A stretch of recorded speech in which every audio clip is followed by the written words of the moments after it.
ام دزیدتر سر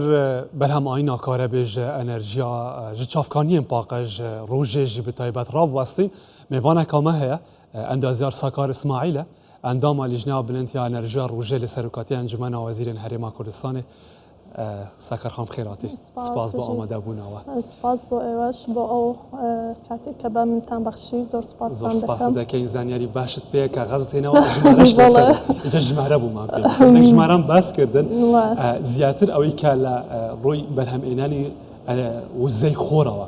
كارلا سركرا ولا ماوي رابردو دلم بين صالي تمني كابيني نويم دا چی کرا وزياته لكابيني نويم دا سرق وزيران بخوش حاليا وجمارة دست بشخريكي لتن بروجيكي دا كدوا بتايبتي بو خاين كدنوي جينجا وهروها هولا كانوا سركرايتو تا سرتاوي وزي كهرباء برهم بيت لكومباين سايكل وزي خور وهروها وزكاني باو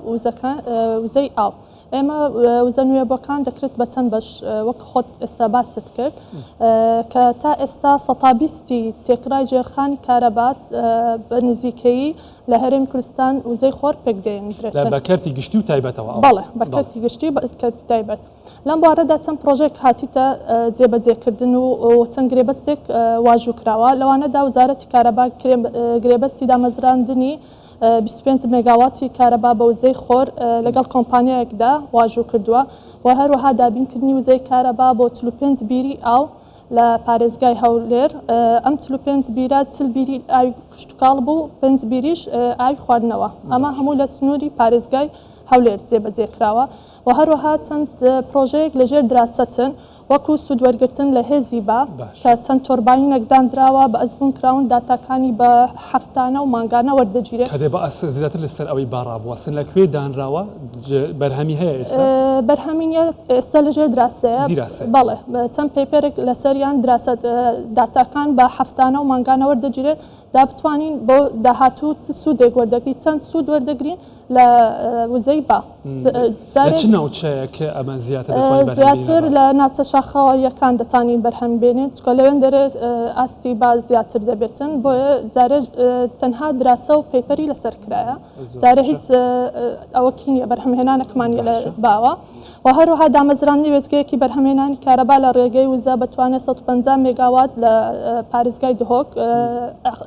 ئەوە تەندرە کراوە عقد لەگەرکرا لە وزارەتی کارەبا ئەوەش لە پرۆژەی جێبەجێ کراوەکانە تاکو ئێستا چەند فەرمانگەکمان هەیە لە ئەوە بزانم ئەوەی کە وتمان کەرتی گشتی و کەرتی تایبەتە ساکارخان خەڵک بۆ خۆی زیاتر وا خۆی دەداتێ بەرهەم دێنیتن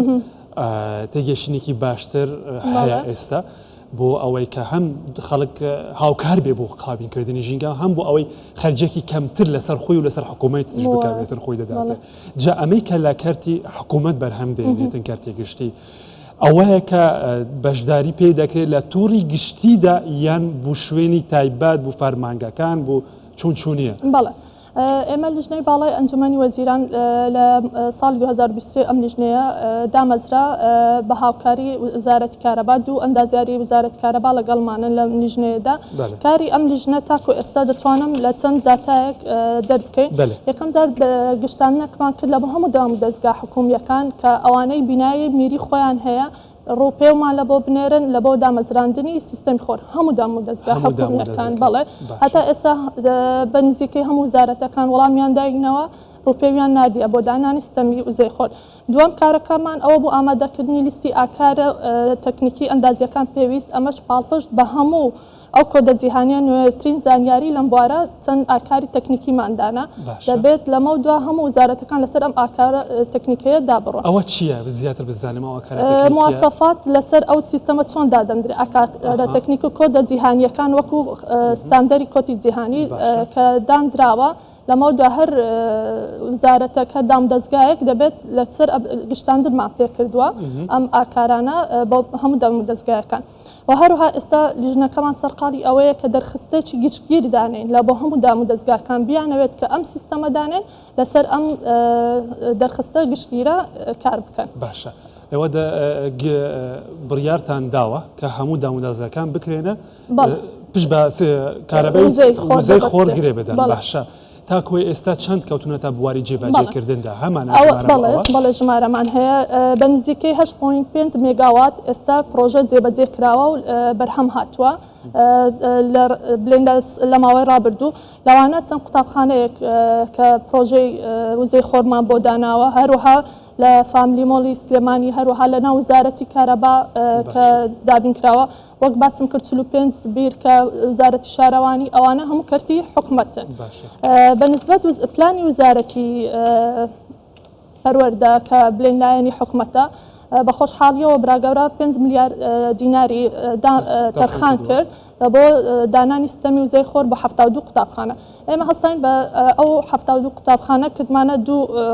قۆناغی یەکەم 11 قوتابخانە لە پارێزگای هەولێر کە ئێستا لە تەندەرینگە هێشتا جێبەجێ نەکراوە بۆ مەرجەی کە ئەو 11 قوتابخانە بەسەرکەوتووی تەواوبی اینجا 61 قوتابخانە لە قۆناغی دووەم جێبەجێ دەکرێت کە لە هەموو هەرێمی کوردستان پاش ئەوە ئێمە شەرتێکماندانە مەرجەکماندانەیە کە پاش تەواوبوونی قۆناغی یەکەم بەسەرکەوتووی هەموو قوتابخانە ئەهلیەکان دەبیتن پرۆژەی وزەی خۆر دابدرێ لە قوتابخانەکان بۆ گەڕاندنەوەی کارەبا بۆ تۆڕی گشتی ئەمە وا دەکاتن باری ئەم بڕیارە بوویان کەوتوتە بواری جێبەجێکردندا بۆ بەڵێ گشتاندنمان کردووە کە دوای تەواوبوونی قۆناغی یەکەم بەسەرکەوتووی هەموو قوتابخانە ئەهلیەکان دەبێ وزەی خۆر دابدرێتن لە سەر بینایەکان خۆیان بۆ فەرمانگەکانی حکوومەت جگە لە پەروەردەوە دەبەستمان کرد ئەوانی دیکە چون چیم بە چ میکانیزمێک جێبەجێ دەکرێت لەگەڵ ئەوان دەستان پێ کردووە لەگەڵ ئەوان وەکو باسم کرد لیژنەکەمان یەکەم جار گشتاندنەکمان کرد ئێمە وەکو بڵین فەرمانگەی پلاندانا لە ئەنجومەنی وەزیران لە گشتاندنمان کردووە کە بۆ هەموو دام دەستگاکان کە ڕوپێومان بۆ بنێرن ڕوپێوەکانیان نردووە ئێستا ئەمە لە ژێر ئێستا لە ژنەکەمان سەرقاڵی ئەوەیە ئامادەکردنی دەرخستەی گشتگیرە کە ئەو دەرخستە گشتگیرە بەو ئاکارە تەکنیکە ئەندازەی کە دروستمان کرد لەو کاتە دەتوانین هەموو دام دەستگاکان بتانین کە ئەو سیستەمە گەلێک سپاس خاتو ئەندازیار ساکار ئیسماعیل ئەندامان لیژنەوە بنێتی ئەنەرژیا ڕۆژێ لە سەرۆکاتی ئەنجومەنە وەزیران سپاس بۆ ئازانیاری ماندوو نەبن.